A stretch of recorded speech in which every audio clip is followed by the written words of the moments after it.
nama saya Devi Daela Safi. Siapa sih Sayuti Melik itu? Dikenal sebagai sosok yang mengetik naskah proklamasi kemerdekaan Indonesia. Ia sempat dipenjara oleh Amir Syarifuddin karena dicurigai dekat dengan persekutuan perjuangan. Pada Orde Baru, Sayuti Melik menjadi anggota MPR dan DPR sebagai wakil dari golongan karya. Halo teman-teman, nama saya Bianca Aisyah Renggani. Nah, peran Sayuti Melik itu dalam proklamasi kemerdekaan Indonesia adalah membantu dalam penyusunan teks proklamasi kemerdekaan di Rumah Laksamana Maidan. Teks proklamasi kemudian diserahkan kepadanya untuk diketik pada tanggal 17 Agustus 1945 di dini hari. Halo teman-teman semua, nama saya Diwars Nur Ahmad. Jadi dalam pengetikan, Sayuti Melik melakukan 3 perubahan dalam naskah proklamasi, termasuk perubahan cara penulisan bulan dan hari, penggantian kata tempo menjadi tempo yang hanya dilangin, dan wakil-wakil bangsa Indonesia menjadi atas nama bangsa Indonesia. Lalu ia juga menyarankan teks proklamasi ditandatangani oleh Soekarno dan Muhammad Hatta atas nama bangsa Indonesia. Halo teman-teman, perkenalkan nama saya Tera Degora Kalintisiko. Jadi tahu gak sih kalian, ternyata Sayuti Melik adalah salah satu kelompok dalam penculikan Soekarno dan Hatta. Jadi, Sayuti Melik juga merupakan salah satu anggota kelompok dari Menteng 31 yang terlibat dalam penculikan Soekarno-Hatta pada tanggal 16 Agustus 1945.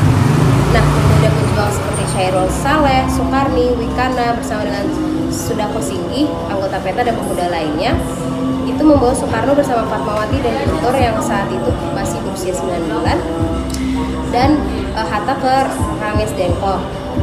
Tujuan penculikan itu agar Insinyur Soekarno dan Muhammad Hatta tidak terpengaruh dengan Jepang. Kawan-kawanku, nah saya Alam Hakiki. Saya akan lanjutkan. Di Rengas Dengklok, mereka meyakinkan Soekarno bahwa Jepang telah menyerah dan para pejuang siap untuk melawan Jepang dengan apapun resikonya. Di Jakarta dilakukan perundingan antara pemuda dan golongan tua. Di antara pemuda ada Wikana, dan golongan yang tua ada Mr. Ahmad Subarjo. Mr. Ahmad Subarjo setuju untuk memproklamasikan kemerdekaan Indonesia di Jakarta. Lalu Yusuf Kunto diutus untuk mengantar Ahmad Subarjo ke Rengas Dengklok.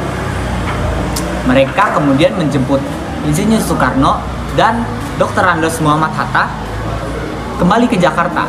Mr. Ahmad Subarjo berhasil meyakinkan para pemuda agar tidak terburu-buru dalam memproklamasikan kemerdekaan. Halo teman-teman, saya Nabila Bintang Maharani.